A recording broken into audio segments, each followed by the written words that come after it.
नमस्कार मैत्रिणींनो, जय भीम मैत्रिणींनो। आज तुम्हाला मी साधी सोपी आणि पातळ अशी मुगाची आणि तुरीची डाळ दाखवणार आहे। ती कशी करताय तर प्रथम आपण डाळीसाठी काय काय लागणारे साहित्य घेतले ते तुम्हाला दाखवते। तर हे बघा, डाळीसाठी लागणारे साहित्य लसूण आणि जिरे हे ठेचून घेतलेले आहे। कढीपत्ता हा काढून घेतलेला आहे आणि त्याच्यासाठी लागणारे तिखट आणि मीठ लागणारे हळद हे साहित्य त्या डाळीसाठी लागणार आहे। आणि हे कुकरमध्ये आता आपली डाळ शिजलेली आहे। ती डाळ कशी शिजली ती तुम्हाला दाखवते आणि पातळ आणि साधी सोपी अशी आपण डाळ करणार आहे। तूर आणि मुगाची आणि तुरीची मिक्स डाळ पातळ भाताबरोबर खाल्ल्या जाते गावाकडे आणि कुठे बी छान लागते। आंबट डाळ मी आज बनवणार आहे। कशी बनवली त्या पद्धतीने तुम्ही बघा। साहित्य तुम्हाला सर्व दाखवलेलं मी आहे। तर आता आपण कशी बनवणार आहे ते दाखवत आहे। हे साहित्य दाखवलं आहे तुम्हाला। मीठ, हळद आणि तिखट आणि कढीपत्ता आणि लसूण जिरे ठेचून घेतला आहे। आणि ही बघा आपली डाळ किती सुंदर अशी चांगली डाळ शिजलेली आहे। पातळ डाळ बनवणार अशी घटून घ्यायची। अशी चांगली डाळ घटून घ्यायची। घटल्यामुळे काय होती, डाळ चांगली हे होती। हे बघा डाळ आता हे बघा कशी डाळ मस्त शिजलेली आहे। आता ही डाळ आपण शिजलेली, आता हिची पातळ डाळ बनवणार आहे। कशी बनवते ती बघा। चवदार अशी तोंडाला चव येण्यासारखी अशी डाळ बनवते मी। डाळ पातळ डाळ आणि भात आज आपला बनणार आहे। तर त्याच्यासाठी बघा प्रथम आपण कढई ठेवलेली आहे। तर त्या कढईत आपण तेल टाकणार आहे। 10 वर्षापूर्वीची कढई आहे बरं का, ही खूप जुनी कढई आहे। 10 वर्ष झालेलं आहे। आता याच्यात प्रथम आपण टाकणार आहे कढीपत्ता,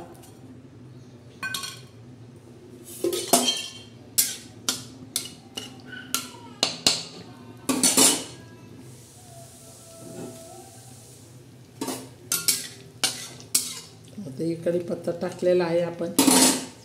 त्याच्यामध्ये टाकणार आहे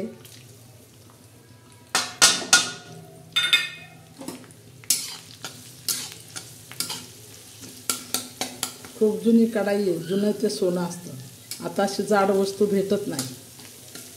आता बघा याच्यात आपण कढीपत्ता टाकला, जिरे आणि कढीपत्ता आणि जिरे आणि लसूण हे ठेचलेलं टाकलेलं आहे। त्याच्यानंतर आपण आपल्या चवीनुसार तुम्हाला किती तिखट लागतं त्या पद्धतीने तुम्ही टाका। आता हे टाकलेलं आहे, ते तिखट टाकलेलं आहे, त्याच्यानंतर हळद टाकलेली, वरून टाकलेलं आहे मीठ। आता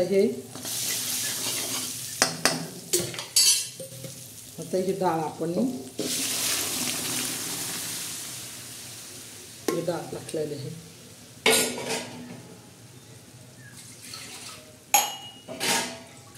आता बघा असं थोडंसं ते डाळ कुकरचं पाणी टाकलेलं आहे। ही बघा डाळ आपली कसा पिवळा आणि लालसर कलर झालेला आहे। तिखट अशी पातळ डाळ आपण बनवलेली आहे भाताबरोबर खाण्यासाठी।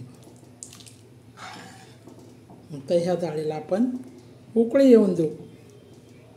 तर अशा पद्धतीने डाळ शिजून घ्यायची। मूग डाळ आणि तूर डाळ शिजून घ्यायची आणि या पद्धतीने डाळ बनवायची। मी दाखवलं त्या पद्धतीने। आंबट डाळ, टमाटे 3 टाकायचे। टमाटे जास्त टाकले तर आंबट लागते आणि चांगली गैरी चांगली जास्त शिजून घ्यायची। या पद्धतीने आंबट डाळ बनवायची। अशी चांगली अशी चांगली अशी हलवून घ्यायची आणि टमाटे त्याच्यात मिक्स होतात। अशी डाळ तुम्ही बघा, करून खाऊन बघा, लाईक करा माझ्या चॅनलला। हे बघा आता डाळीला खदा उकळी येईल। डाळ बघा कशी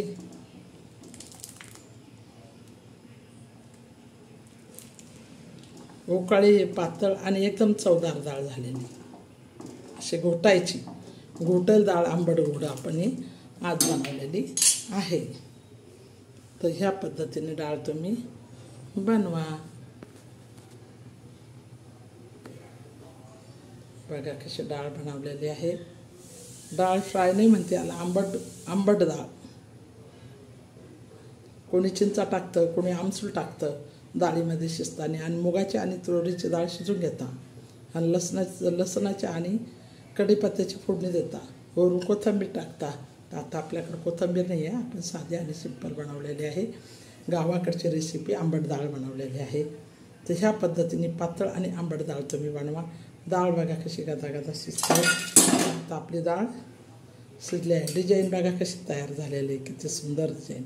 डाळीकडं बघून बघा असं वाटतं किती खावाई डाळ. तर कोणची बी वस्तू बनवताना एकदम जीव लावून प्रेमाने बनवली ना तर खायला बी चांगली लागते. तर हवाई डाळ मी बनवलेली आहे आज.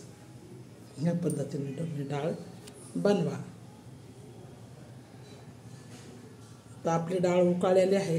हे बघा डाळ एकदम तयार झालेली आहे. हे बघा किती सुंदर अशी उकाळी डाळ अशी तयार झालेली आहे. बघा डाळ उकळताना. हे बघा भात झालेला आहे.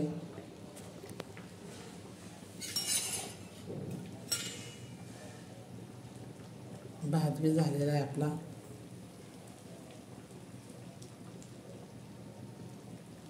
भात बी झालेला आहे आणि डाळ बी झालेली आहे. या पद्धतीने तुम्ही डाळ बनवा आणि भात बनवा.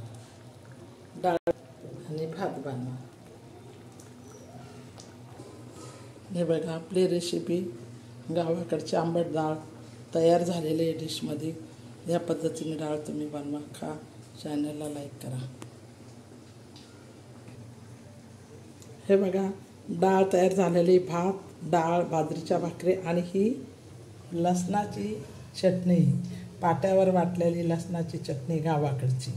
अशा पद्धतीने तुम्ही खा करा. आणि ह्या त्याच्यासाठी घेतले आहे आपण कैऱ्या जेवणाबरोबर. तर कैऱ्याला मीठ हळद लावलेली कापून.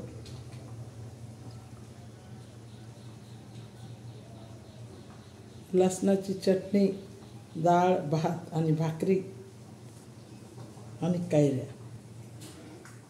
या पद्धतीने आपले आजची रेसिपी आंबट गोड डाळ कशी बनवली त्या पद्धतीने तुम्ही करा. चॅनलला लाईक करा.